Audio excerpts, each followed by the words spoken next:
दोस्तों, अगर आप शिक्षक बनना चाहते हैं और आप 1 टू 5 या 6 टू 8 में शिक्षक बनने की आप इस तरह की अगर ख्वाहिशें रखते हैं तो आप बिहार डीलेट का जो फॉर्म आया है उसको फिलअप कर दीजिए। अभी तक नहीं किए हैं तो, और जो कर लिए हैं उनके लिए मैं आज बता रहा हूँ कि एग्ज़ाम पैटर्न क्या है और इसका सिलेबस क्या है, ताकि आप एक अच्छे से नंबर को गेन कर सकें।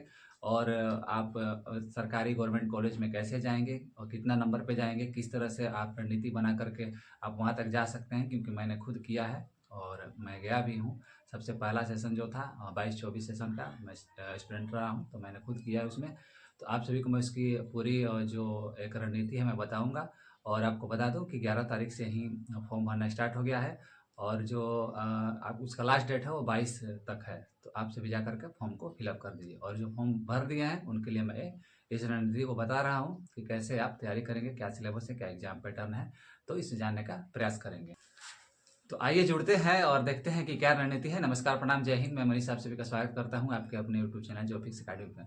तो दोस्तों, आज हम समझेंगे कि किस तरह से इसका एग्जाम पैटर्न है और क्या क्या सिलेबस में देता है, सब्जेक्ट वाइज हम इसको जानने का प्रयास करेंगे। तो चैनल को सब्सक्राइब कर दीजिए ताकि आपको अपडेट मिलता रहे और सटीक अपडेट मिलता रहे। तो चैनल को सब्सक्राइब कर दीजिए और लाइक और कमेंट जरूर करिए। आइए देखिए, बिहार बीएड का आपका जो है एग्जाम पैटर्न, हम सबसे पहले एग्जाम पैटर्न जानने की कोशिश करेंगे। देखिए, आपका जनरल हिंदी या उर्दू आपका 25 नंबर का रहेगा। मैथ जो आपका है वो भी 25 नंबर का रहेगा। साइंस आपका है वो 20 नंबर का रहेगा। आपका जो सोशल स्टडीज है आपका 20 नंबर का रहेगा। आपका जनरल इंग्लिश है वो भी 20 नंबर का रहेगा। और रीजनिंग है आपका 10 नंबर का रहेगा। यानी कि टोटल मिला करके 120 नंबर का ये होगा। 120 नंबर का 120 क्वेश्चन होंगे, 120 आपके मार्क्स होंगे, और 150 मिनट यानी कि 2.5 घंटे, यानी कि कितने 2.5 घंटे आपको समय दिया जाएगा। आपका लेवल जो होगा 10th स्टैंडर्ड होगा, यानी कि 10वीं का जो होता है 10वीं लेवल के आपको चीज़ें पूछी जाएंगी।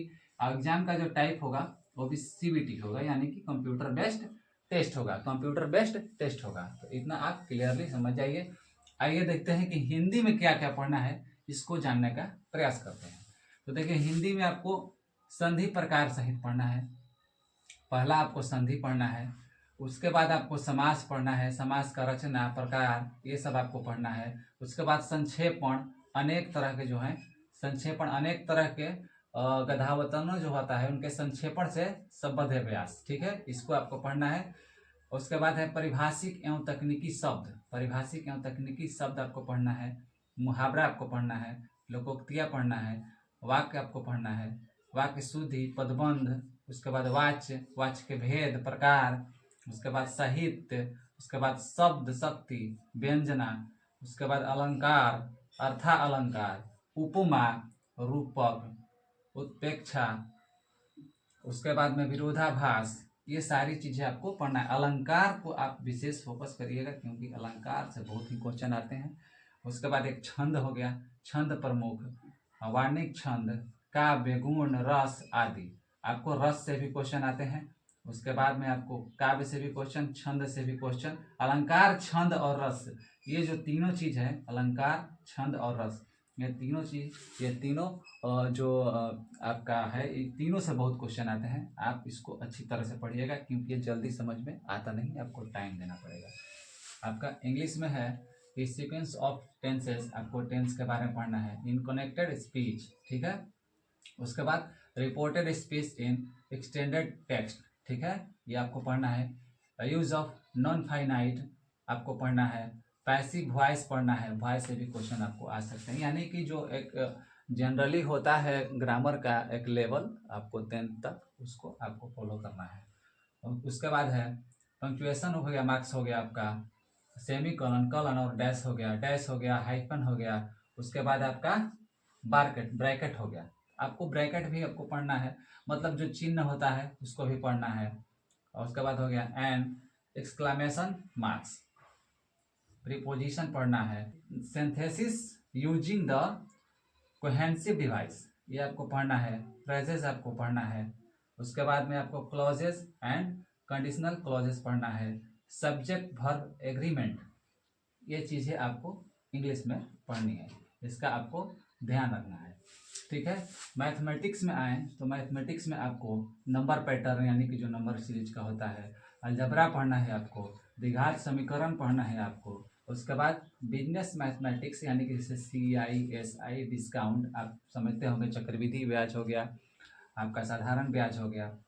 उसके बाद छूट वाले प्रश्न होते हैं। आपको ज्यामिति से आपको 2 डायमेंशन और 3 डायमेंशन के क्वेश्चन जो होते हैं वो आपको पढ़ने होंगे।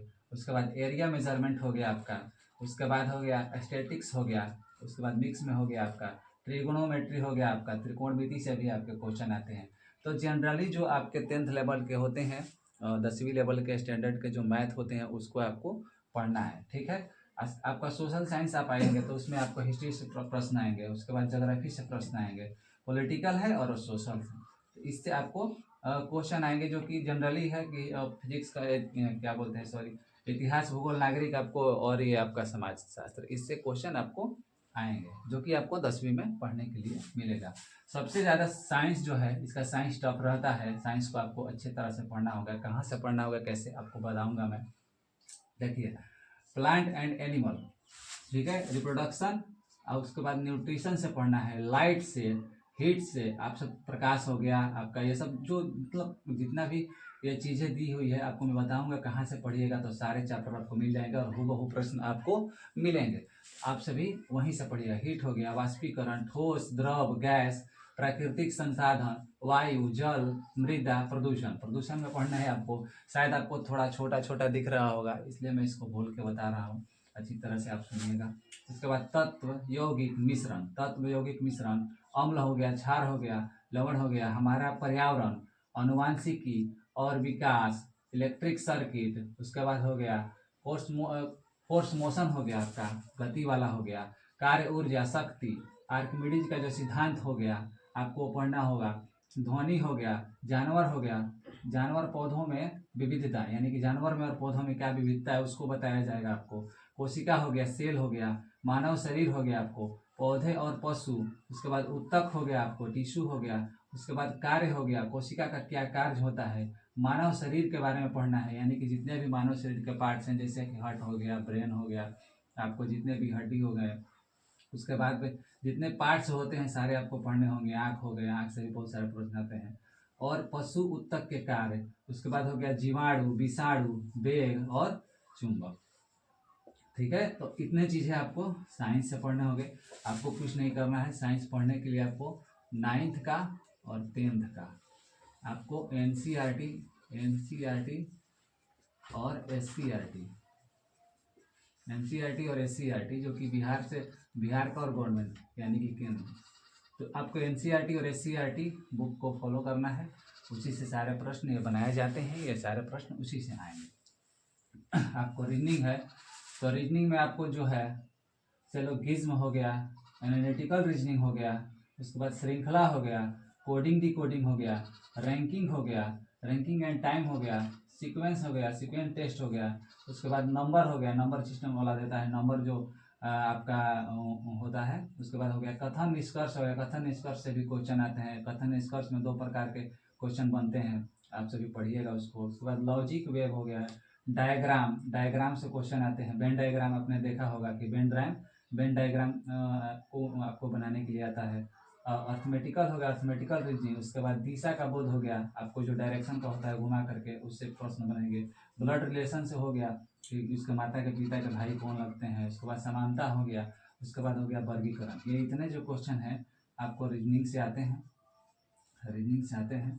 तो आप इतनी सारी चीज़ें जानने के बाद में आपको ऑफिशियली जो क्या करना है, आपको सबसे बड़ी चीज़ मैं बता रहा हूँ कि आपको मिला जुला करके 10वीं क्लास तक के जितने भी बेसिक कॉन्सेप्ट वाले प्रश्न हैं, बेसिक कॉन्सेप्ट है, उसको आपको पढ़ना होगा। चाहे वो मैथ हो या हिंदी हो या रीजनिंग हो या इतिहास, भूगोल, नागरिक हो। 10वीं यानी कि 1 से लेकर के 10वीं के बीच में जितने चीज़ें पढ़ाई गई है उतने चीज़ें आपको पढ़ना होगा। कम से कम 10वीं तक तो पढ़ लें, बेस तो आपका मजबूत हो। और आप साइंस के लिए एनसीईआरटी को पढ़िए और आप रीजनिंग जो प्रैक्टिस कीजिए। रीजनिंग आप किसी भी टीचर का पढ़ सकते हैं, मैं किसी का नाम नहीं लूँगा कि आप किसी से पढ़िए, किसी का भी पढ़िए जिनका आपको समझ में आता है, वो बड़े टीचर हो या छोटे टीचर हो, ये मैटर नहीं करता है। आपको जिसका समझ में आता है उसी का पढ़िए। उसके बाद साइंस एनसीईआरटी एससीईआरटी से पढ़िए। आपको मैथ जिन शिक्षक का अच्छा लगता है उनसे पढ़िए और मिला जुला कर आप सेट प्रैक्टिस पर डे कीजिए। सबसे बड़ी बात है कि आप सेट प्रैक्टिस अगर कीजिएगा तो आपको बहुत ज़्यादा चांसेस रहते हैं कि प्रश्न का जो पैटर्न है आपको पता चलेगा, तो आपको बहुत ज़्यादा हेल्प मिलेगा। तो आप टेक्स्ट बुक पे सेट करिए या आप बिग बूस्टर पे अगर मिलता है तो उस पे करिए या ऑफलाइन जाकर के प्रीवियस ईयर ले आइए। प्रीवियस ईयर आप अगर बनाते हैं तो आपको पूरी तरह से पैटर्न मालूम हो जाएगा कि कहाँ से प्रश्न बनते हैं। तो आप प्रीवियस ईयर को क्वेश्चन को तो ज़रूर देखिए।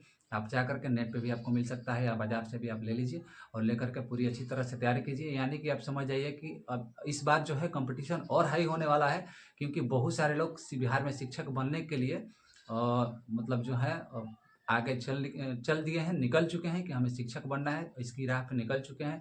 बहुत ज़्यादा कॉम्पिटिशन टफ होने वाला है, तो आप सभी ज़्यादा से ज़्यादा अंक लाएँ। कोशिश कीजिए कि 90 प्लस मेरा अंक हो। अगर आप जनरल कैटेगरी से आते हैं तो और उनके बाद अपने जो कैटेगरी वाइज़ हैं, जिनको छूट मिलती है उस अनुसार से 2, 4, 5 नंबर आगे पीछे करके सोच सकते हैं। इतना नंबर तो आपको लाना ही होगा, तो आप कोशिश कीजिए कि ज़्यादा से ज़्यादा नंबर गेन करें ताकि आपको गवर्नमेंट कॉलेज मिले। अगर गवर्नमेंट कॉलेज मिलती है तो आपको कम पैसे में आपकी डीलेड जो है कराई जाती है, बहुत कम ही पैसे में। आप मात्र 20,000 से कम पैसे में भी आपकी डीलेड हो जाएगी, वरना आपको बहुत अच्छे खासे पैसे खर्च करने पड़ते हैं। तो इसीलिए मेहनत कीजिए और जल्दी ही आप अपना जो एंट्रेंस एग्ज़ाम है उसको निकालिए और निकाल करके अच्छे कॉलेज में आप अपना दाखिला लेकर के और जल्दी से डीलेड करके बिहार में शिक्षक का जो भर्ती का लगातार प्रक्रिया शुरू हो रहा है उसमें आप टीचर बनने का जो सपना है उसको साकार कीजिए। तो ऐसे ही चैनल के साथ मेरे जुड़े रहिए, ऐसे ही अपडेट देता रहता हूँ। अभी तक सब्सक्राइब नहीं किया तो सब्सक्राइब कर लीजिए। फिर मिलते हैं अगले अपडेट के साथ, अगली वीडियो के साथ। तब तक के लिए धन्यवाद।